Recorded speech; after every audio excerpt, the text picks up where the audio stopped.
أعوذ بالله من الشيطان الرجيم بسم الله الرحمن الرحيم الحمد لله والصلاة والسلام على رسول الله وعلى آله وصحبه السلام عليكم ورحمة الله تعالى وبركاته. السلام ورحمة الله وبركاته. tubabuuzaako mwenna abalabi baffe abalungi olunaku luno olukedde nga lwa mikisa n'akakuba Allah katuwadde tumwebaza nti alhamdulillahi rabbil alamin. Tubuuzaako mwenna abatulaba ku mukutu gwaffe the truth behind darkness nga ge mazima agekwese bagali emabega w'ekizikiza. Omwanjuzi Mzee Sheikh Abdul Wakil Chikundu ng'era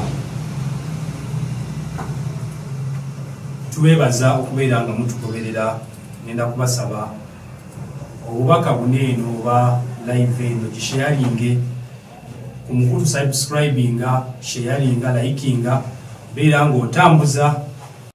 obubaka buneeno busobole okutuuka ku bantu bategeere kyennyini kye beetaaga okutegeera oba kyantegeereddwa mu busiraamu mu bugazi. Twebazaako abakulu abali ku kamera. Olunaku olwaleero tugenda kubeera nga tulaba enjawulo y'omusiraamu omushiya ku basiraamu abalala, ng'era tukuleetedde omukulu Dr. Sheikh Hassan Mayambala abeere nga abaako byattaanya ku mulamu ogwo insha Allahu taala. Tukwanirizaako ssebo ekitiibwa. أعوذ بالله السميع العليم من الشيطان الرجيم بسم الله الرحمن الرحيم الحمد لله رب العالمين والصلاة والسلام على خير خلقه وخير البرية محمد صلى الله عليه وآله وعترته وذريته الطيبين الطاهرين. السلام عليكم ورحمة الله وبركاته. وعلى سيدنا bakadde baffe abalungi abadde ba Mukama Katonda wamu n'abazaana abatulaba, tusaba Allah subhanahu wa ta'ala abateeke mu mbeera esingayo okubanga ennungi. Amiina. Ssebo w'ekitiibwa, olunaku olwaleero omuntu atulaba oba abatulaba bonna abalabi baffe abalungi beetaaga okufuna ekifaananyi ekyenjawulo. Simanyi oli mu kugoota mu kusiiga, ne beetaaga okutegeera njawulo ki omusiraamu omushiya gy'alina ku basiraamu abasiraamu. Bismillah ar-Rahman ar-Rahim. Sebo tukyaza wamu n'omukubiriza wa puroguramu eno ennungi eyaweerwa erinnya eddungi ennyo nti nakiyita the truth, amazima agali emabega w'ekizikiza oba okwekebwa. N'olwekyo obwatu ekibuuzo kibadde kirungi era ndaba nti kyekisinga obulungi okugamba nti njawulo ki oba kyekyawula abashiya wamu n'abasiraamu abasigadde abalala. Tetusobola kugamba nti oba abasunni ekyo tetusobola okukijjawo kubanga mu basunni nabo balinamu obubinja, so tusobola kugamba nti bonna kyekimu n'abashiya naffe tulinamu obubinja. Kakati obubinja obwo era obwateekebwawo eri abalwanisa obusiraamu obwannamaddala ne ku sayidi y'abasunni era bwekityo bwe kiri. Tetusobola kukwata abasunni wamu omulundi gumu ne tubagatta, nabo babateekako obubinja obubalwanisa oba oliawo n'okulwanisa amazima amatuufu. Nzikiriza omukubiriza wa puroguramu eyo mukaddafe Sheikh Abdul Wakil tutambulire ku aya olwaleero gye nalooze n'endaba nga oba oliawo tetwatandikirako eri mu suratu Al-Imran aya ey'ekikumi essula ya 3 ng'owekitiibwa Allah tabaraka wa taala atugamba bada audhu billahi min ashaitani rrajim bismillahi rrahmani rrahim wa'tasimu bihablillahi jami'a wala tafarraqu واذكروا نعمة الله عليكم إذ كنتم أعداء فألف بين قلوبكم فأصبحتم بنعمته إخوانا وكنتم على شفا حفرة من النار فأنقذكم منها كذلك يبين الله لكم آياته لعلكم تهتدون صدق الله العلي العظيم. آية منيكي قبل baseeka abaali mu bonna eyo aya bagisomesa nnyo naye twagala tulabe owekitiibwa Allah tabaraka wa taala yali ategeeza ki muhablu katonda tabaraka wa taala yagamba nti mwenyweze ku muguwa gwa Allah subhanahu wa taala. abamanyi balina endaba nnyingi.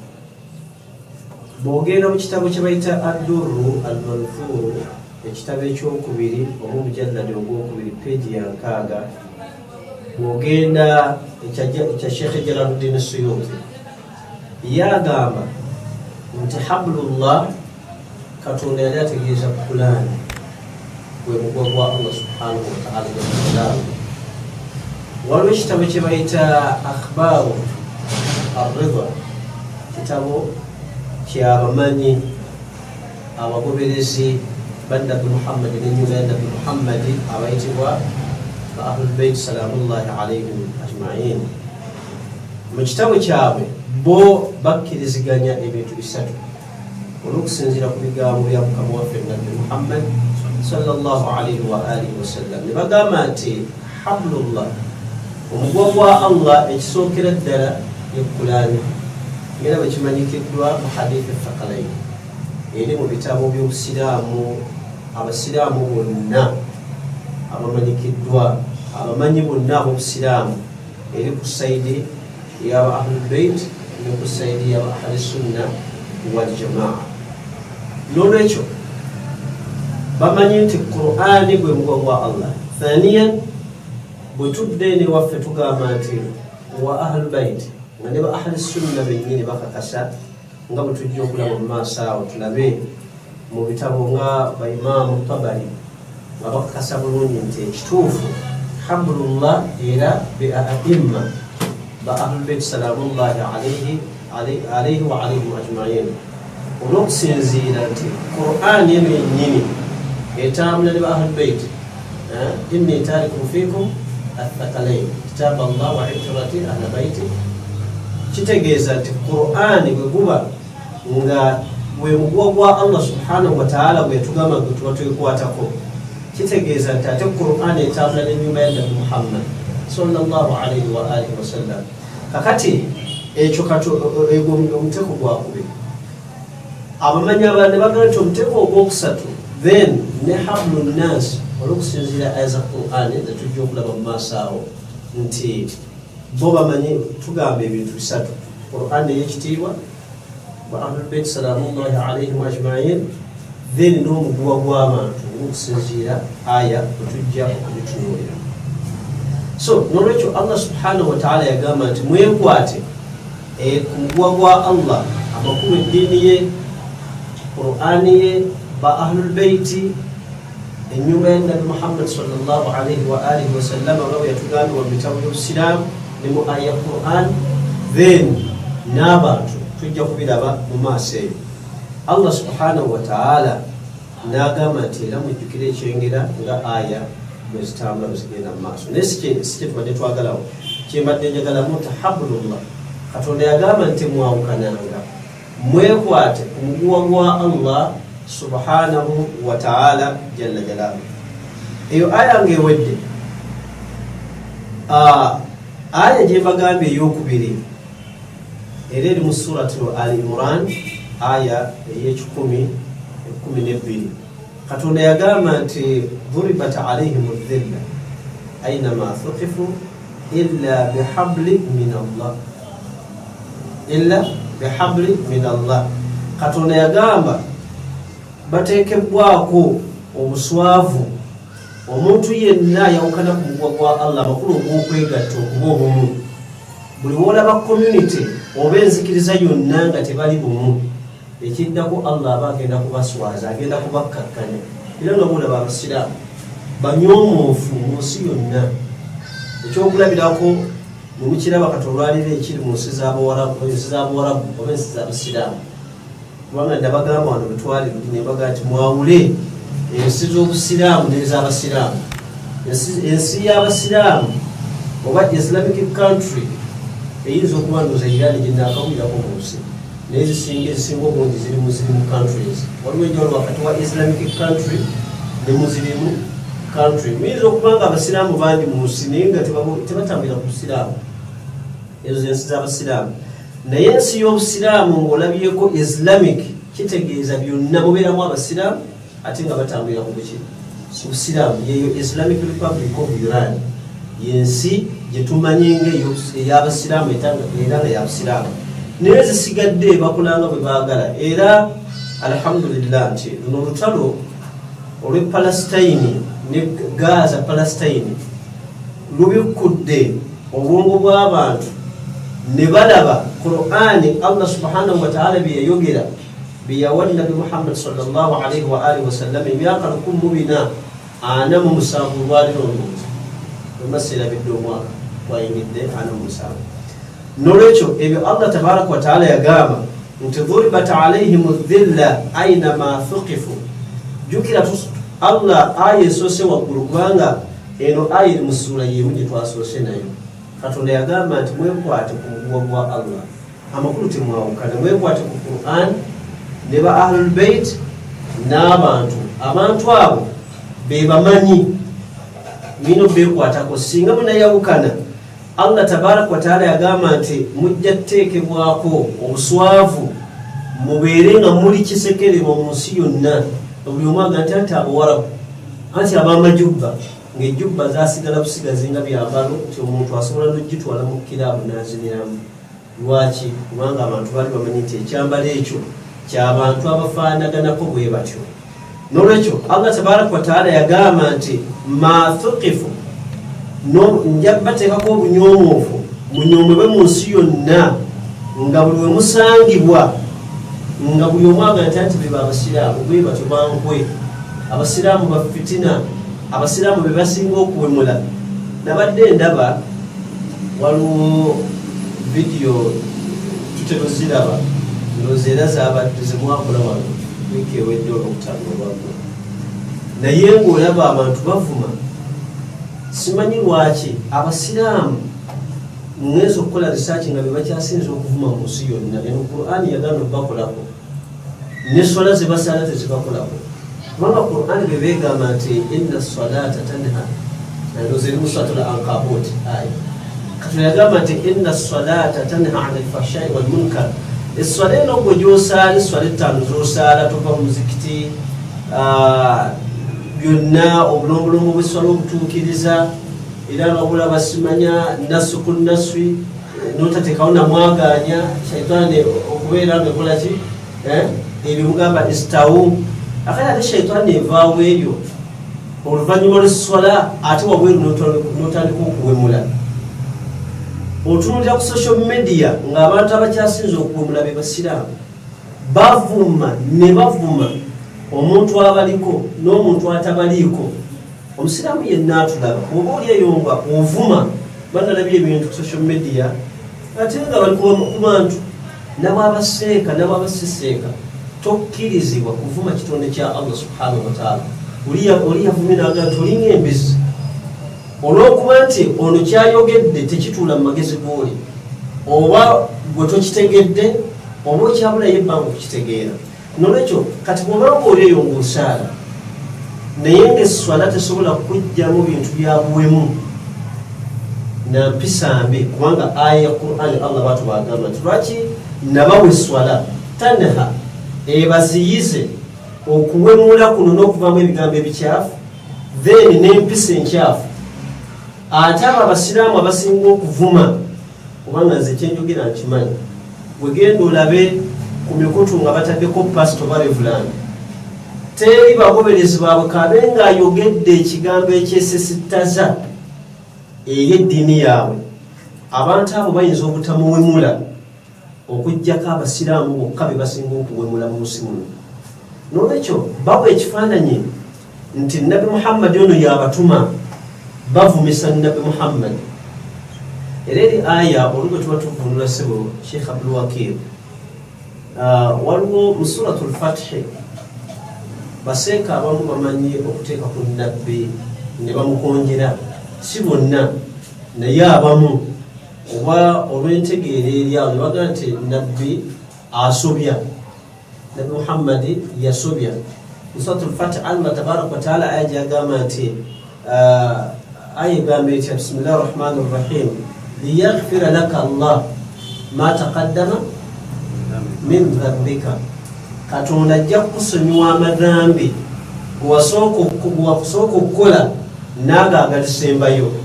Kati omusiraamu ali yatulaba n'atuwuliriza obwongo bwe ne bumulowoozesa nti ne nabbi naye akola ki? Nabbi naye asobya. Aga madhambi ki Allah geera ategeeza, kubanga Nabi Muhammad tasobya. Nabi Muhammad maasumu, mukuume, tasobya. Era tasobyangako, era tajja kusobya mpaka byava mu nsi, tasobyangako. Akati aya zitulaga nti ate Allah yamusonyiwa madhambi kyago. Abatulaba mwennaka abawe ekyokulabirako, singa oba n'omwana ewakanga mulalu n'akwata ejjinya n'akuba emmotoka y'omuntu endabirwamu neyatika, oba n'akuba endabirwamu y'oluggi lw'ennyumba y'omuntu oba eddirisa, basasuza ndi mwana akubye oba basasuza muzadde we. Buli kintu kyonna bakiteeka ku muzadde azaala omwana oyo. Kati bw'olabanga ekintu kyonna Katonda akitadde ku babaka tekiba kyabwe, kiba ky'abano abantu Katonda babatumyemu, kubanga buli kye bakola bakiteeka ku ono.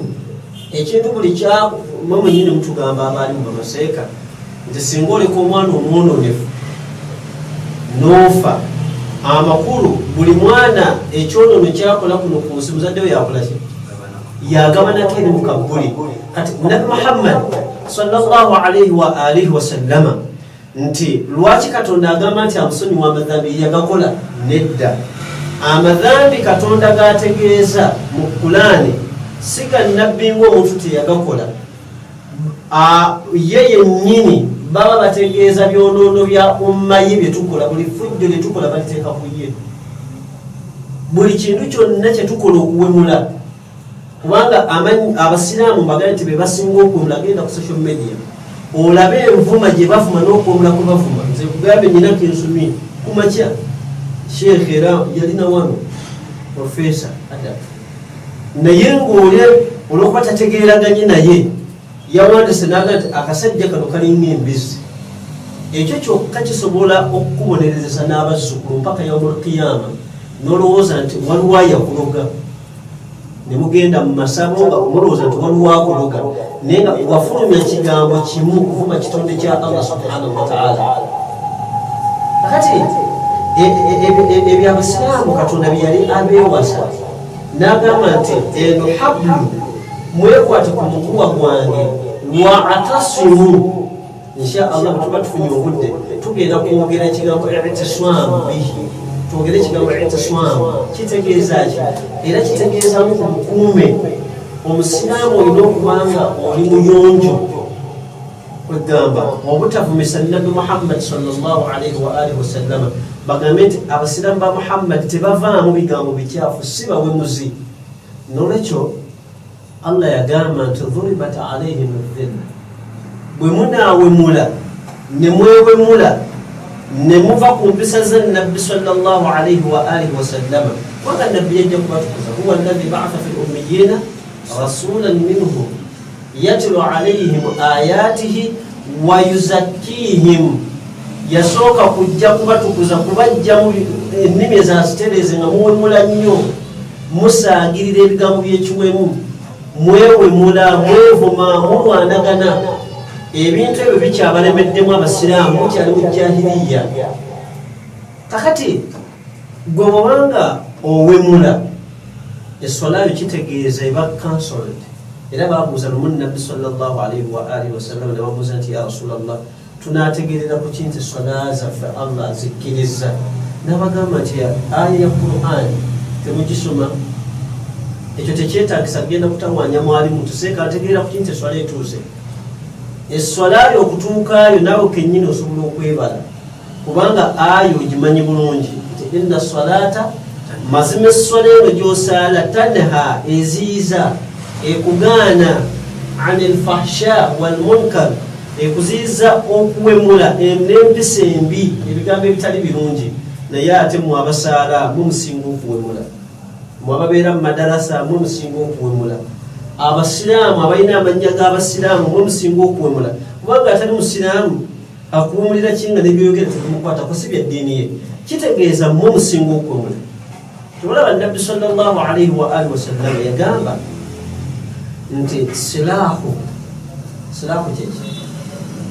kyekitala oba ekyokulwanisa yagamba nti silahu liamu ekitala ky'omwononefu ekitala ky'omunnanfuusi ekitala ky'omukafiiri ekitala ky'omuntu atategeera yagamba nti qabihu alkalaamu bigambo byabuwemu bigambo bikyafu wakitegerekese bulungi nti wolabira omuntu nti mwononefu munnanfuusi tamanyi mubuyabuya yagamba ekitala kye ekifo ky'okuwa obujulizi yavuma buvumi kakati ebyo tusanga ku social media bavuma buli kiramu abatamanyi be basinga ovuma naye kyobulaba Qur'an ey'ekitiibwa Allah subhanahu wa ta'ala yagamba nti era ndowooza mu kibuuzo kyo obadde okimbuuza nga twogeramu wano nti lwaki Allah teyakozesa njegere lwaki yakozesa muguwa kubanga lwaki Allah subhanahu wa ta'ala yakozesa hablullahi lwaki yakozesa muguwa lwaki teyakozesa lujegere kubanga olujegere lwe lusinga obuki obugumu naye lwaki Allah yagamba nti wa'tasimu bihablillah mwekwate ku muguwa gwa Allah lwaki teyagamba mwekwate ku lujegere mwesibe kugamba olujegere lusinga okunyweza yagamba nti nedda abantu abo bemulaba betugamba mulimu n'abatategeera mulina bakwata bulungi onoomunyweza ennyo si kirungi ajja kukuwemula era ndowooza mulabe batuwemula tugezaako okubagamba nti banna kino bwekitobe kiri oli n'abumula era nga bubiri mu bitabo byabwe kibula Allah yagamba nti wa ibadu arrahman alladhina yamshuna ala al-ardi hawnan wa idha khatabahum al-jahiluna qalu salaman aya yankaba mu suratu Furqan nolwekyo nti omuntu nga entegeera yennafunafu erina mukwata bulungi tolina mukwata n'amaanyi kubanga bona omukwata n'amaanyi ajja kuwemula nga leero bulaba abasiraamu bwe bawemula ndowooza bye tubasomesa byawaggulu nebitwogera byawaggulu aka kyobula batuwemula baagala bino bya swala buzu simanya biki ndowooza byebasinga okwagala kati bw'ogendako ennyo waggulu ekyo kiyinza okukuleetera obuzibu so n'olwekyo Katonda yagamba nti bwe munaaba temwekutte ku muguwa gw'omu yagamba nti tugambe nti ma thuqifu illa bihablin min Allah tulina omuguwa gwa Allah wa hablin min annas tulina omuguwa gw'abaki gw'abantu eyo Qur'an suratu al-Imran essula ya 3 aya 10-12 kibulaba nkugambye nti Jalaluddin Suyuti Ad-Durr al-Manthur omujalladi ogwokubiri peji ey'enkaaga yagamba nti hablu omuguwa Katonda gwe yagamba twekwateko ekisookera ddala ddiini y'amakulu y'Okulaani ekyokubiri ne nkugamba nti mu akhbar Ar-Ridha omujalladi ogwokubiri peji 13 ye n'ayongerako wa ahlul baiti olw'okusinziira ku hadithi ey'Athaqalaini eri mu bitabo by'Obusiraamu byetugenda okutunuulira olwaleero n'olwekyo hadithi Thaqalaini emanyikiddwa bulungi eri mu bitabo by'Abasiraamu ntambuddeko no n'ekitabo abakiraba kimanyikiddwa bulungi kya Imaamu An-Nawawi bakiyita Riyadu as-Salihin kyekitabo ekitandikibwako wano ne mumatendekero nga Zibilaali Naggalama newalala kyekitandikibwako ku baana abigigi emitototo so nkakasa nti buli omwakiina era ekitabo kino kyekitabo ekyasooka nina nusuka endala gye nalabye eya Uthaymin nga haditha ate teriimu eno gye njagala okubala olwaleero haditha eno bw'ogenda mu kitabo kino Riyadu Salihin ekikadde abakiraba obulungi mu basiraamu bonna sawa ba ahli sunna wal jamaa sawa n'abaana abawahabi mu mwaka zaakona batakuliki era bamanyi nekikwata mu mutwe byuzi nabagamba bano balowooza nti njogera bubi babikwata waliwo ne bwebagamba nti sheekhi yakwata Bukhari ne Qur'ani ennamba alhamdulillah okukwata kyangu naye okutegeera kyekizibu twabagambako no tutegekereyo n'empaka z'okutegeera tulaba oba tunalabawo omuntu naye zokukwata zo buli omu asobola okwewandiisa so ekitabo kino kimanyikiddwa bulungi Riyadu as-Salihin buli omu akiina mugende gye batunda ebitabo gye kisangayo si kyabashiya nedda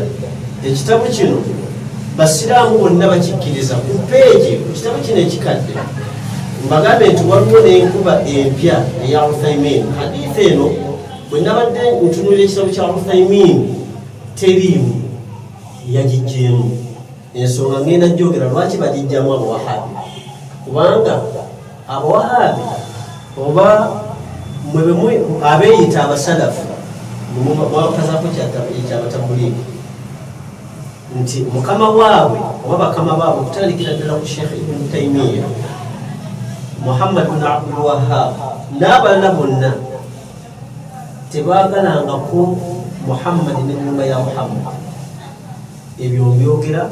kubanga byebirimu namusoma tutunulire kino ekitabo kino omulyango peegi ey'ekikumi ana mu meka ana mu ttaano insha Allah bagende batunulire nyiza okugundi ojja kubakiikirira ekirungi kisobola ekiri omulyango gwana musa babu ikram ahlulbait rasulillah sallallahu alaihi wa sallam Imaamu Nawawi yatandika ne aya bbiri yagamba aya esooka ng'eri mu suratu Ahzab yagamba nti bismillahi rahmani rrahim innama yuridu llah liyudhhiba ankum arrijsa ahla albayt wa yutahhirakum tathira iyo aya najima aya eyokubiri eri mu suratu lhajji aya eyasatu mu ebbiri yagamba nti bismillahi rahmani rrahim ومن يعظم شعائر الله فإنها من تقوى القلوب omuntu yenna agulumiza obubonero bwa Katonda yagamba nti kyekiraga nti otyanya sha'air Allah abamanyi bateekulamu emiteekesa tulina sha'air al-anfus obubonero mu mwoyo tulaba abantu tebenkana tewali wano yenkana nabi Muhammad teri kitonde kyenkana nabi Muhammad oyo naye sha'air oba sha'ir nolwekyo kabonero ka Allah subhanahu wa ta'ala muno munsaba nti twenkana tulinamu abantu ab'ebitiibwa era taata w'omuwa ekitiibwa maama w'omuwa ekitiibwa jjajja w'omuwa ekitiibwa waman yu'azzimu sha'air Allah ezo aya Imaamu Nawawi mu Riyadu Salihin yazireetera kuba ahlul bayt salamullahi alayhim ajmain na mu bufunze haditha ejiba ku yugundi Yazid bin Hayyan kumpaka ku Zaid ibn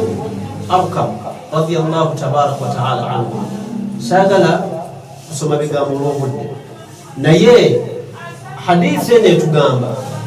nti Nabbi sallallahu alayhi wa alihi wa sallam muhijja alwida yakuŋŋaanya abasiraamu emitwalo 10 ehijja esembayo bino byonna tugenda bitunuulira ng'omumanyi Abulfadli Shahabuddin Mahmud Alusi al-Baghdadi mu kitabo kye bayita Ar-Ruh al-Ma'ani hadithi agiina bulungi wansi wa aya egamba nti ya ayuha rasul balligh ma unzila ilayka min rabbika etugita atu iblagh abo abatabuliki gye bajje mu kigambo tabuliki baligi tuzikutuusa naye aya Allah yali agamba nabbi nti tuusa ebikugambiddwa okutuusa. Ono Imaamu Mahmud al-Alusi omu ku bamanyi baffe mu ahli sunna wal jamaa sheekhi yagamba nti eno aya Katonda tabaraka wa taala yaweereza Jibuliru agambe nabbi ebigambo bino mu kifo ekiyitibwa Gadiruhum, naye ng'ensonga ya Ali ibn Abi Talib fulaiza Ali wa khalifa wa imaamu oyo asooka. Sheikh agamba Imaamu Nawawi mu Riyadus Salihin page 145 mu kitabu kino ekikadde abakiina ekipya simanyi kuli page mmeka,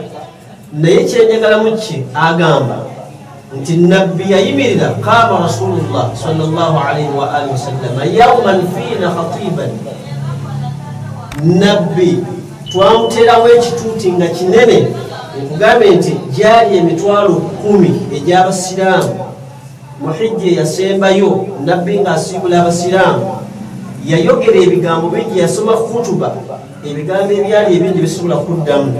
naye bwe yamaliriza n'agamba nti wa ana taarikum fiikum athaqalaini, mbalekera ebizito bibiri, awwaluhuma kitaabullah, mbalekera ekitabo kya Allah tabaraka wa taala, fiihi lhuda wannuur. Kino sheekhe kye yagambye ng'annyonnyola aya eri gye twatandise nayo ti wa'tasimu bihablillahi jamii'a wala tafarraqu, omuguwa gwa Allah tabaraka wa taala mugwekwateko, temugenda kukutuka amakulu, temugenda kusaanawo, mugenda kuba kimu. Kati omuguwa ogwo gwe tunnyonnyola ensonga lwaki abasiraamu bano bayawukana, lwaki bano bashiya, lwaki bano si bashiya. Ensonga yava ku kiraamo kino ekyannabbi, kuba kino kyali kiraamo. Omuntu ng'asiibula ng'agenda kufa mumwegenderezanga nnyo byayogera. Omulabi waffe yakatwegattako, tukyali ku puroguramu yaffe oba ku makutu gaffe The Truth Behind Darkness, era nga omulamwa gwe tulina enjawulo y'omusiraamu mushiya omusiraamu mulala, nga sheekhe byali mu kunnyonnyola kubeera nga atutangaaza enjawulo evaawa oba okwawukana kuvaawa, tusobole okubeera nga tutegeera oba nga tumanya ebitubadde tuguma tetumanyi, nga nkukubiriza okubeera ng'osaasaanya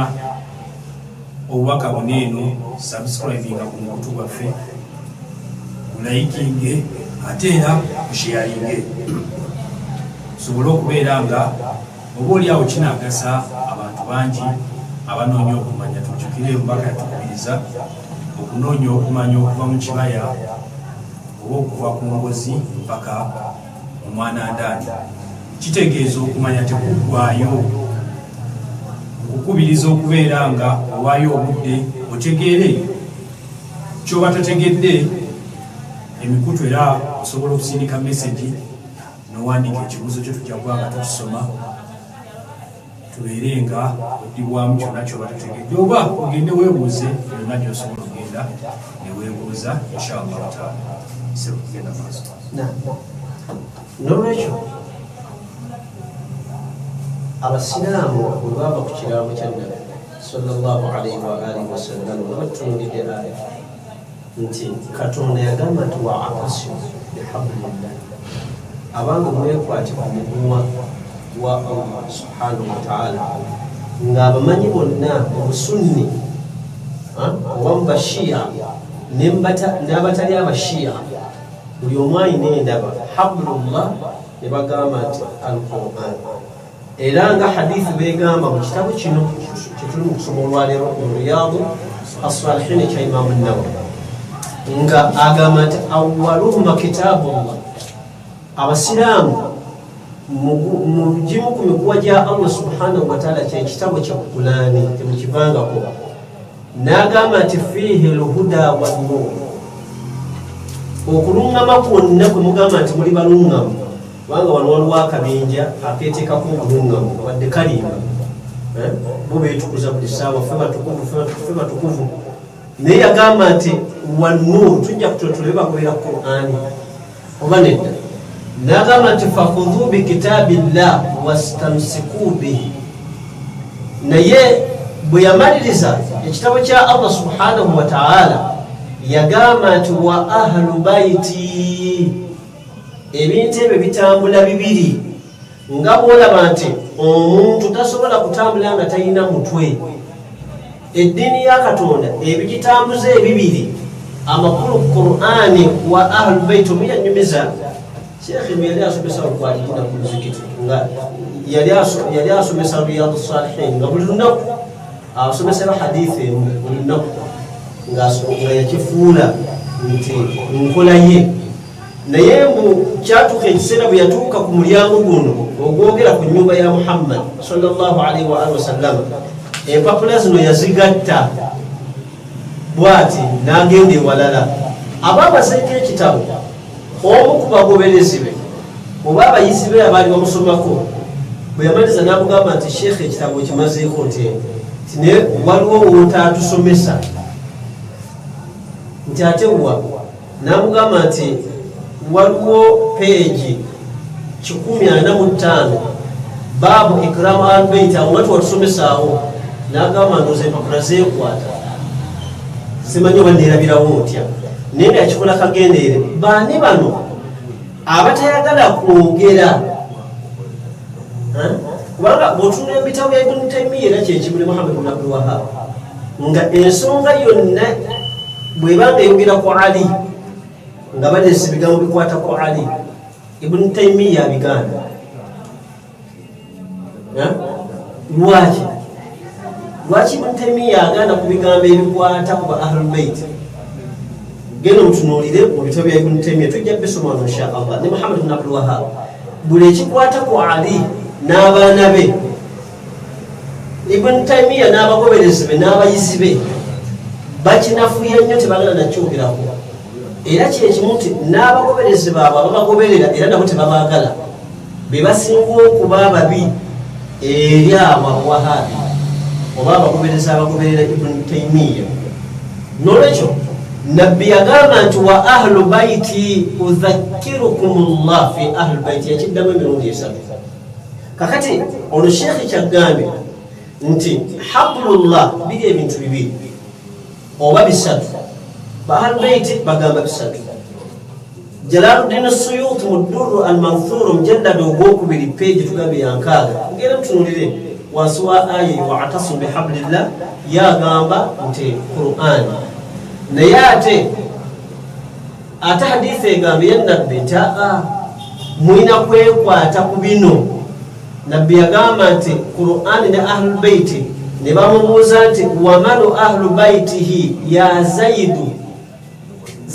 te ba ahlul baiti be baani eri aya begamba nti innama yuridu Allahu liyudhhiba ankum ar-rijsa ahlal baiti wa yutahhirakum tathira namugamba nti be baani amubuuza nti alaysa nisaa'uhu min ahli baitihi bakyala be tebali mu ba ahlul baiti bannanga batulaba mwawule kye bayita ennyumba n'ab'omunju bwe bayita ennyumba y'omuntu kitegeeza kirala ne bwe bayita ennyumba ya gundi nakyo kitegeeza kirala bwe bayita ennyumba ya for example tugende tuyise ennyumba ya wakiiro ne tuyita ab'omunju tetwawula basi kakati bwe bagamba nti ab'omunju bategeeza ati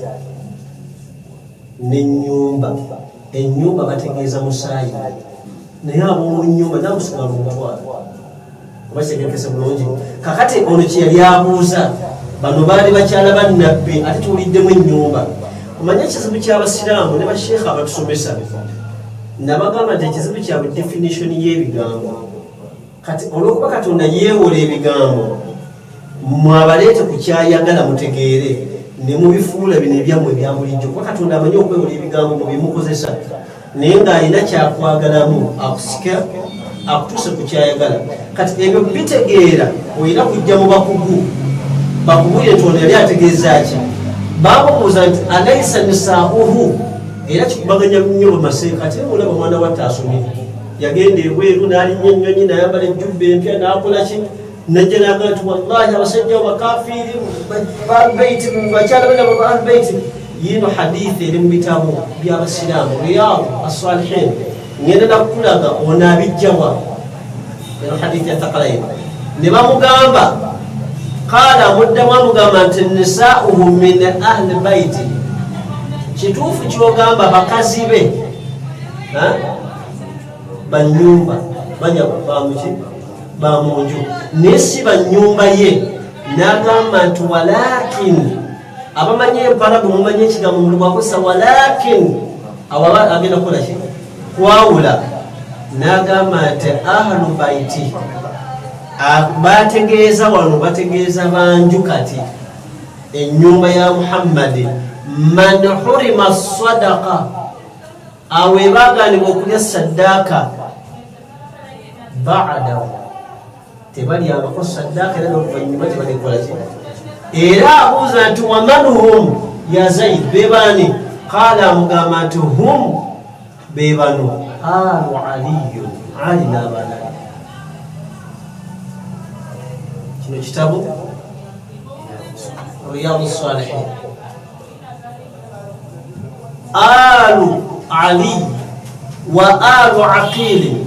wa alu ja'far wa alu abbas nagamba nti kullu haulai hurima sadaka abo ezo ennyumba enjunga bwozimenye ntukuvu kubanga omuntu omutukuvu talya saddaaka talya sente za muzikiti ezo zitukanyuga abo tebazirya ate abalala babiryanga amugamba nti naam beebo hadithi agamba nti rawahu muslimu ajijja mu muslimu kitegerekese bulungi n'olwekyo enjawukana abatali bashiya kino ekiraamu bakigaana ate nga kiri mu bitabo by'obusiraamu ekiraamu kino ekyannabbi ekiri mu riyadu salihin ekiri mu muslimu naye tugenda okubitunuulira abasiraamu bakigaana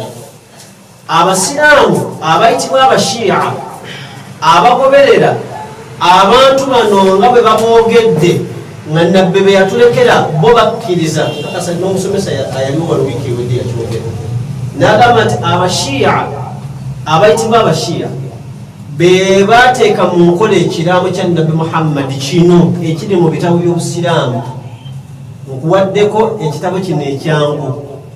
kubanga abasinga basheekhe bawano babbiraali kubanga gyekiri bakikwata nnyo ne mu mutwe riyadu salihin nyinza okutabatwala mu bitabo binene kati mbawaddeko kino ekyangu kya mujalladi gumu bwekiti riyadu salihin naye ate waliwo n'ekirala ekyafulumya era nakyo nga bakiyita riyadu assalihin kya imamu uthaimin hadithi eno yagijjeemu ekiramu yakijjeemu tebaagala kumanya mugitunuulire nnyo abalina ekikadde mu kikuume hadithi eno mweri so n'olwekyo ekyokubiri mu sunan tirmidhi sabo sheikh abdulwakim ekitabo ekyokuna peegi 134 abwabul iman abasiraamu bonna bakakasa bulungi nti nabbi sallallahu alayhi wa alihi wasallama yagamba tafarraqat alyahud nti abayudaaya baavaamu ebibinja 7 n'agamba nti au 72 firqa oba 72 n'agamba nti wanaswara n'abakristaayo nabo ne bavaamu ebibinja 72 n'agamba nabbi sallallahu alayhi wa sallam wataftariqu ummati ala 73 firqa naye ate abasiraamu bange katonda be yantumamu bo bagenda kubeera nga baawukanamu ebibinja 73 okusinziira ku hadithi eno mu sunan tirmidhi ekitabo ekyokuna oba omujalladi ogwokuna oba volumu eyokuna peegi ya 135 hadithi ya 279 yagamba nti nabbi yagamba nti kulluhum ebibinja byonna finnaari bya mujahannam n'agamba nti illa millat wahida okujjako ekibinja kimu kibinja kyekyo hadithi gyetunuulidde eno nabbi sallallahu alaihi wa alihi wasallama yagamba nti omuntu aneekwata ku qur'ani ne ba ahlulbait lan tadillu ba'di tagenda kukola ki tagenda kubula oluvannyuma lwange kakati nabbi bw'abanga ayogera ebigambo ebyo nti omuntu ayeekwata ku qur'ani n'ennyumba yange lan tadillu ba'di ate gw'ogamba bw'oba osoma suratul fatiha ogamba nti wala dhalin mungu totuteekamu abo abakola ki abaabula kakati ate nabbi agambye yakuwa ne ansa kubanga teyakuleka bwato nti alukusuulemu yenjogere y'olwaleero yatubbirako ne ku bibuuzo nogamba nti alhamdulillahi rabbil alamin arrahmani rrahim maliki yawmiddin iyyaka na'budu wa iyyaka nasta'in ihdina sirata almustaqim iyo nabduwa sirata alladhina an'amta alayhim ghayril maghdubi alayhim waladdallin ayi allah nga olwaleero kyekyeraliikiriza abasiraamu mu ssuula eyo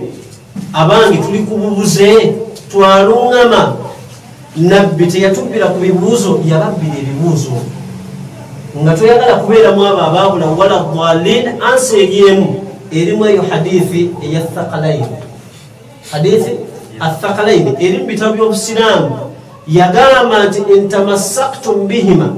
bwe muneekwata ku bizito bino ebibiri bitugambe nti wa'tasimu bihablillah jamii'a wala tafarraqu abange abamanyi bonna yesu batugambye nti katonda yali ategeeza ku pulaani yes naye ate allah naga nti dhuribat alaihim dhillatu ainama thuqifu illa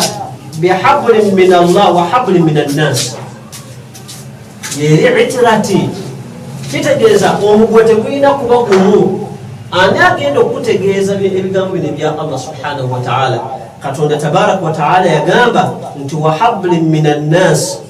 bwemba mwagala okuwona wabaau bighadabin min allah nga aya bwegamba wadhuribat alaihim almaskana eri gyogamba nti wala dhalin ghairi almaghdubi obusungu buli bwe bweyagala okuwona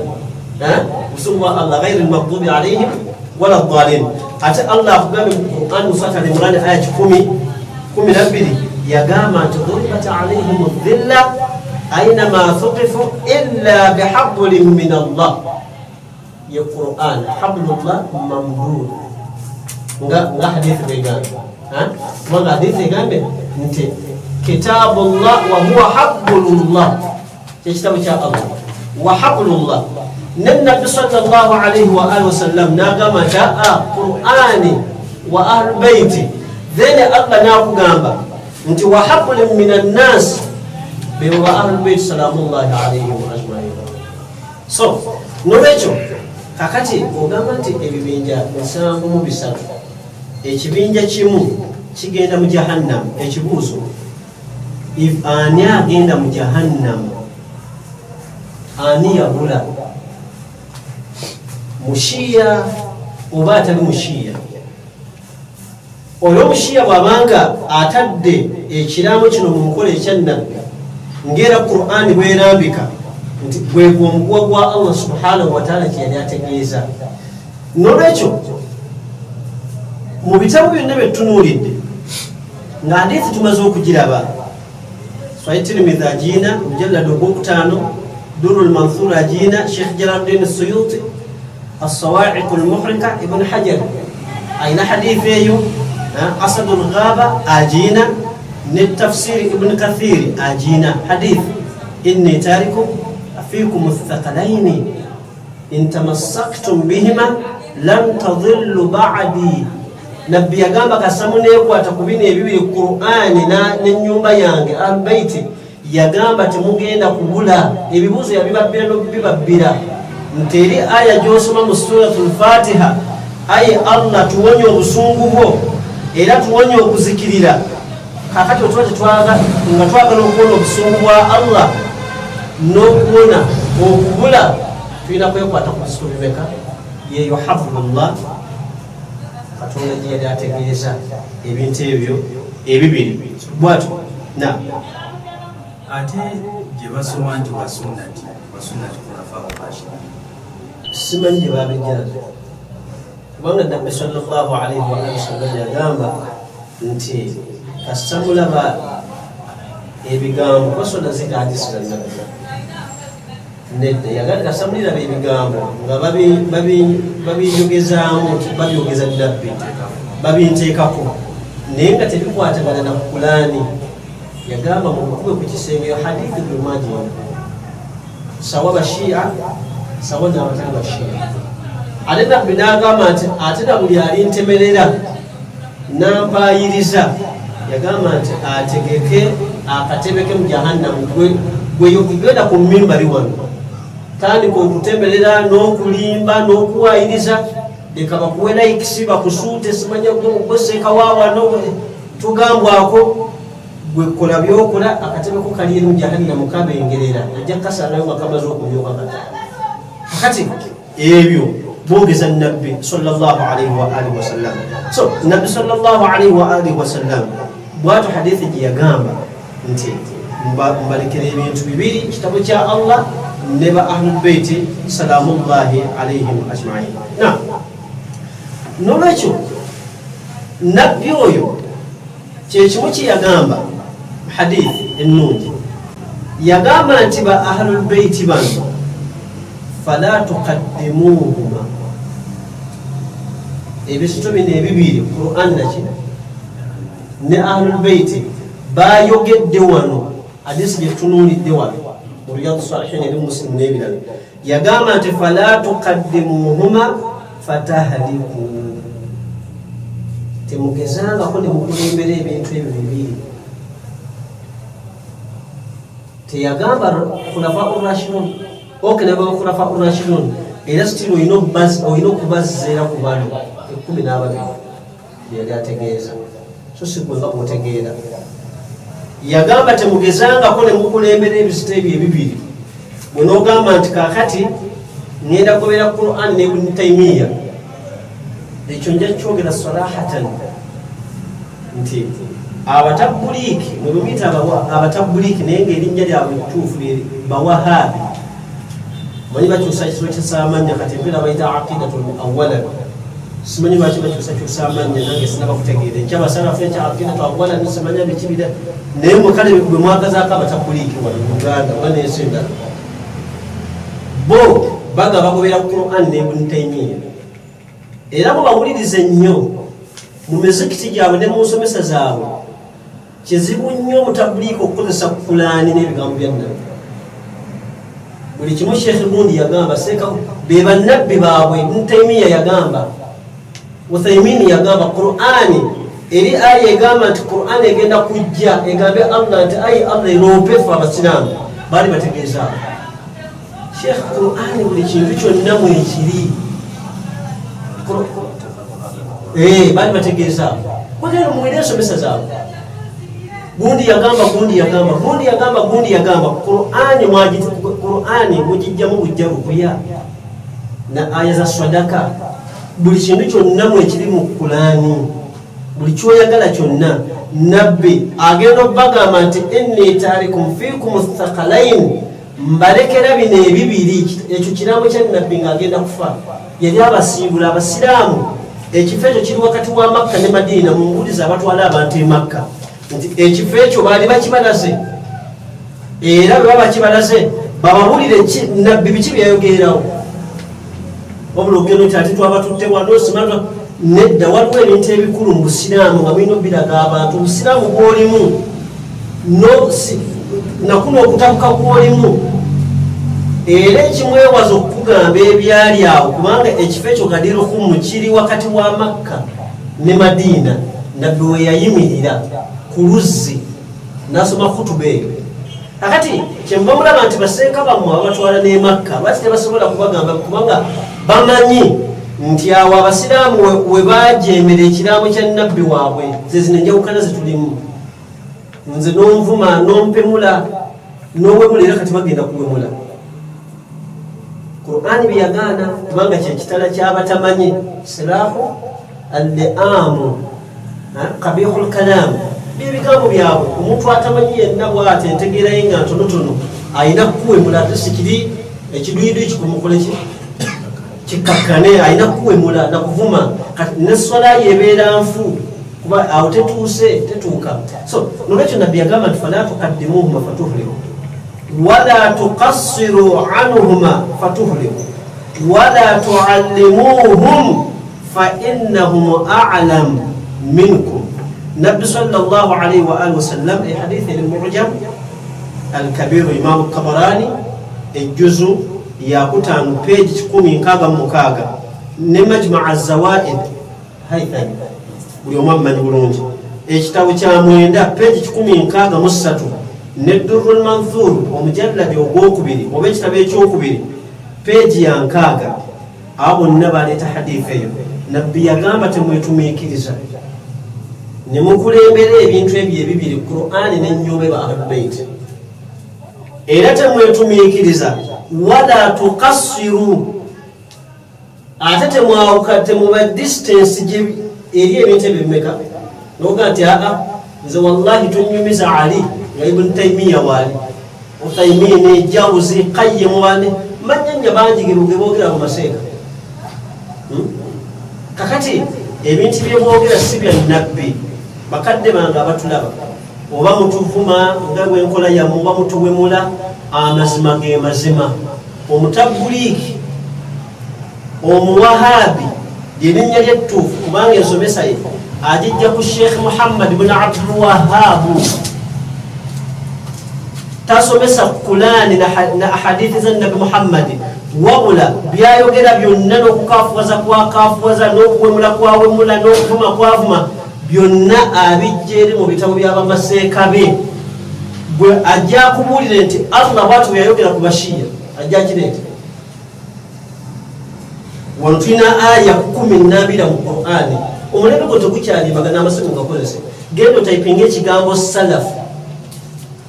Qur'ani kyajjamu emirundi salaf emirundi 10 oba n'okusukkamu oba tegisukkawo 10 olabe ekigambo salafu Allah yakikozeseza kuki ku mizeeki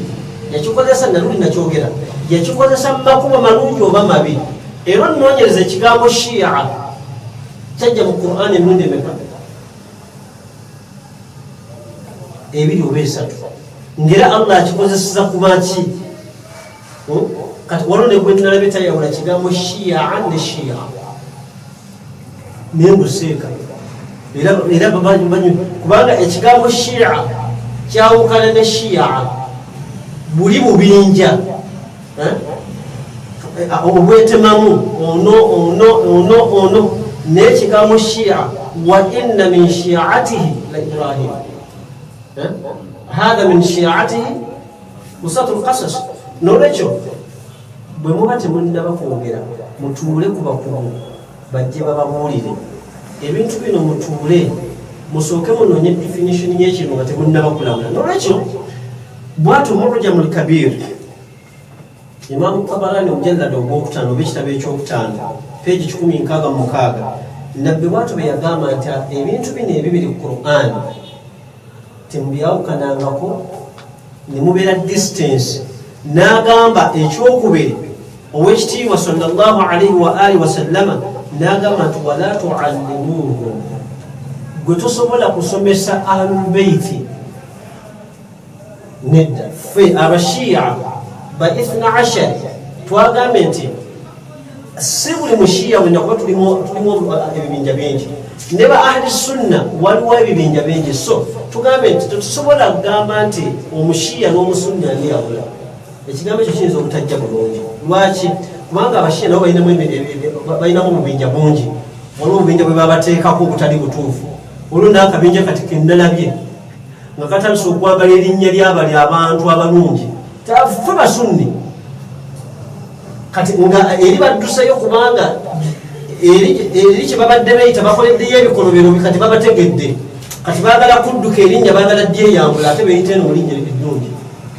eri emabega yonna obadde weyita musalafu n'okola ebikola ebitali birungi ne bakutegeera ensi kati ekunoonya nojja aqidatun awalan ate neno ngayina okolerayo kati ate otandise kweyita musunni oyagala kubba kyambalo kya munno kyayambalidde ebbanga nakitereeza nakirongoosa omusunni tujja munnyonnyola yaani so abo bonna betwagala okugamba nti kuba tunagamba nti abasunni tuyinza n'okutwaliramu obubinja obwo butali bulungi naye twagala kugamba nti abashiya ba 12 kubanga naffe tulinamu abashiya enteeko nga 78 nolwekyo abashiya ba 12 abagoberera bayimaamu 12 abava mu Ali ne Fatima n'abashiya abasigadde okimanyi aba Ismailiya tebakkiriza mu imaamu Mahadi olwaleero kati bali ku imaamu waabwe Ismail Aga Khan yabadde imaamu wana mumulina kati ate nabo bashiya abazaidiya bwe batyo abo bonna era nalabye omuwahabi omuvubuka ali awo yagambye nti ffe abashiya abazaidiya lwaki agamba abazaidiya kubanga bebo bagambye nti buli diini ntuufu bagiteekako obubinja obugyonoona akati naffe abashiya batuteekamu obubinja obwo olw'okuba ono omuzaidi noona yayogedde ekigambo ekyo maama waabwe y'omu kati gwayina okukulembeza oyo bwatu bwayo so olwekyo bakadde bange abalungi nga tumaliriza nti bwatu nabbi sallallahu alaihi wa alihi wasallama enjawukana we yava nti twagaana okubeera nga tugondera ekirabo kyange omuguwa gwe yali ategeeza aya tusomye wa'tasimu bihablillahi jamia ow'ekitiibwa nabbi sallallahu alaihi wa alihi wasallam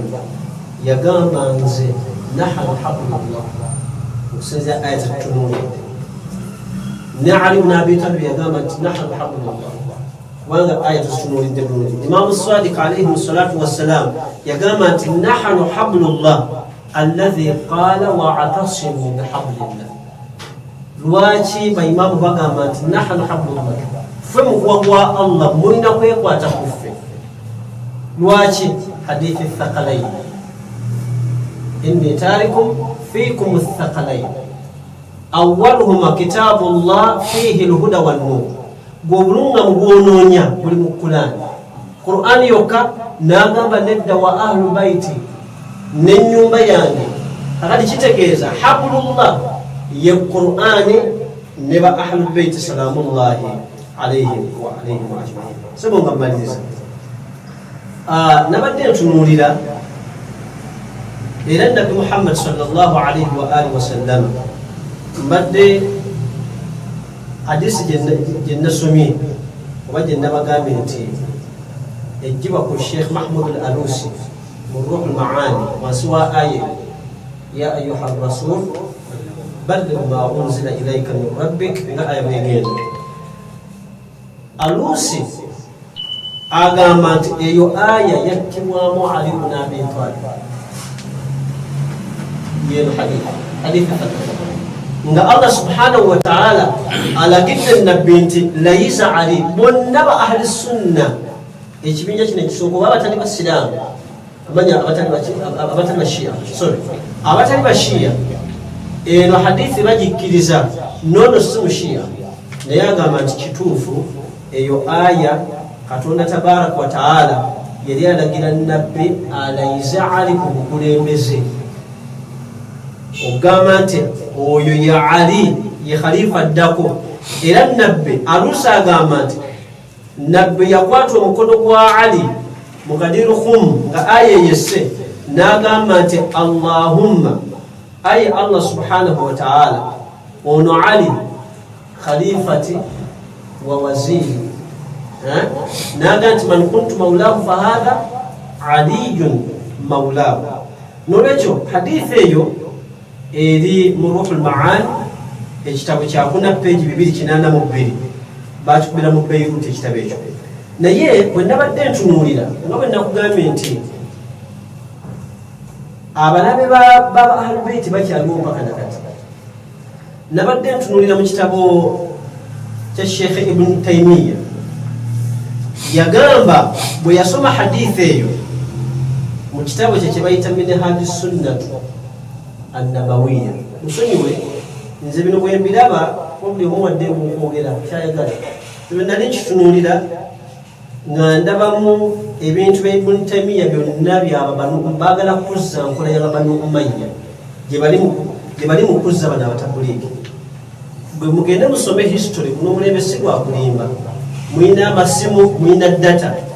mutunuulire empisa n'ebikola bya Banu Umayyad byebikola by'abawahabi bano abatabuliiki abasalafu abayita abasalafu. Kakati Ibn Taymiyyah bwe kyatuuka ku Ali n'agamba nti fala raiba annahu kadhib. Olwokuba boogedde ku ani bonze bemmanya kubanga ono abagoberezi ba Ibn Taymiyyah bano abawahabi ennaku zo beyita nabo basunni. Ono Allama Ruhul Maani Alusi newankubadde naye mutunulira ebitabo bye naye alimu oluwahabi olutonotono, naye wano yakkiriza yagamba nti nedda mugende mu kitabo kyekyokuna omujalladi ogwokuna wansi wa aya eyo mbagambe ye yennyini yagamba nti nedda eno aya yakka lwani lwa Ali nga balayisa Ali. Era bwe yakka nabbi yakwata omukono gwa Ali n'agamba nti man kuntu maulahu fa aliyu maulahu allahumma wala man wala wa adi man ada. Ay Allah yagala era otaase omuntu oyo ali yagala Ali n'ezzadde lye n'abagoberezi n'ali bataasa. Era ayi Allah kyawa oteeka obukyayi ku muntu yenna aliteeka obukyayi ku Ali n'ezzadde lye n'abagoberezi be. Eyo dduwa yali ya Nabbi Muhammad eri mu bitabo by'obusunni oba ebyabasiraamu. Kati olw'okuba lwaki Ibn Taymiyyah agana hadithi eno, mugende mu kitabo kye ekiyitibwa Minhaji Sunna volume ya 7 oba ekitabo kya 7 peegi 319. Mugende mukitunuulire lwaki Ibn Taymiyyah agaana ebigambo ebyo, lwaki agaana hadithi eyo? Kubanga y'omu ku batayagala Aliyi n'abaana be n'abagoberezi. Era mutunuulire mu bantu abasinga okuwala n'abashiya abagoberezi ba Ali, Ali n'abaana be n'abagoberezi be batambulira mu nsomesa za Sheikh Ibn Taymiyyah ne Sheikh Muhammad bin Abdul Wahhab. Bano bennyini abazza ebikolwa n'enkola y'Abanu Umayya kubanga empalana zaava eri kubadda. Teri musunni asobola kwogera bigambo bino, taliyo. Bino byogerebwa bawahabi. Nolwekyo oyo muwahabi, oyo Ibn Taymiyyah bagende mu kitabo ekyo balabe. Olwo Alusi yagamba nti nedda, ya ayuha rasul balligh ma unzila ilayka min rabbik. Alusi ye yagamba nti yes, eyo aya bwe yakka nabbi n'akwata omukono gwa Ali n'agamba nti olwaleero abadde amanyi nti nze Mukama wa Ali ani. Era nabbi n'asabira abaliyagala Ali n'abaana be n'abagoberezi be. Era nabbi awo nnyini n'akolimira kati bano ekikolimo olw'okuba yalaba nti kimukwata ate ng'alina okuzza ensomesa n'enkola y'abakama be Banu Umayya. Kati ekikolimo kino tekisobola musobozesa gamba nti ebigambo bino bituufu kuba ekikolimo olwedde abakiguddemu. Oyo Sheikh Ibn Taymiyyah Minhaji Sunna nze nabagamba nti bwe nali nkisoma ndaba kirina kuyitibwa Minhaju al-Bid'atu al-Umawiyya kubanga ebirimu byonna bya Banu Umayya si bya nabbi. Ekyokubiri n'omuyizi we yennyini Sheikh Muhammad bin Abdul Wahhab naye yennyini ebigambo ebyo yabigaana. Mugende waliwo kitabo kye bayita Masail likhasfiha Sheikh Muhammad bin Abdul Wahhab likhasfiha Masail, alina ekitabo kye bayita Masailu al-Jahiliyya, ekyo kiveeko. Naye ekitabo kye bayita Masailu likhasfiha Sheikh Muhammad bin Abdul Wahhab min kalami Ibn Taymiyyah. Era naye yennyini omuyizi we mu kitabo ekyo yagamba nti ebigambo ebyo si bituufu. Lwaki bulinge ekintu ekikwatagana ne Ali Ibn Taymiyyah n'abagoberezi be bakigaana? Lwaki? kubanga Banu Umayya tebagalangako Ali Nabi Muhammad tebamwagalangako ne Ali kati wano wonna n'okubalaga nti baagala nabbi tebalina kyakukola bayitirawo buyitizi omuntu agala n'okusaalira nabbi n'okugenda okukuza amazaalibwa ga nabbi era abamaze okukulaga nti ffe tuli bagoberezi ba Banu Umayya Abu Sufyan tetwagalangako Muhammad n'ennyumba ye ekyo abatulaba mwagala okukiwulira oba munvuma oba temunvuma ekyo nkimanyi mujja kuvuma silahu al-li'amu qabihul kalam muvume mujja kumanya nga bwe make kubanga bino byonna biri mu bitabo ebyobusiraamu na byetwogedde ekitabo ekyo kyembagambye ekya Sheikh Muhammad bin Abdul Wahhab mujja kugenda mu volume esooka oba ekitabo ekisooka page 54 so nolwekyo oyo Allama bwatubagamba simanyi ko tetuuzayo bbanga ki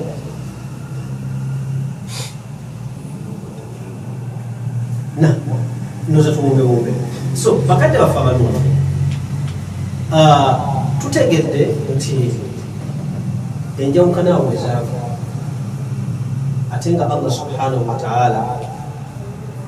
aya eno gyenjagadde kutunuulire baseeka bangi bagisoma bo balowooza nti wa'tasimu bihablillahi jamii'an bategeeza ekitebe ekyokukasozi n'ekyokukasozi oba newala ebyo byonna temusobola bituukako nga ekyaleeta obuzibu wano kuva ku bino ebibiri ekyaleeta obuzibu kuva ku bino ebibiri Allah subhanahu wa ta'ala yali ategeeza abo tarikum fiikum athaqalain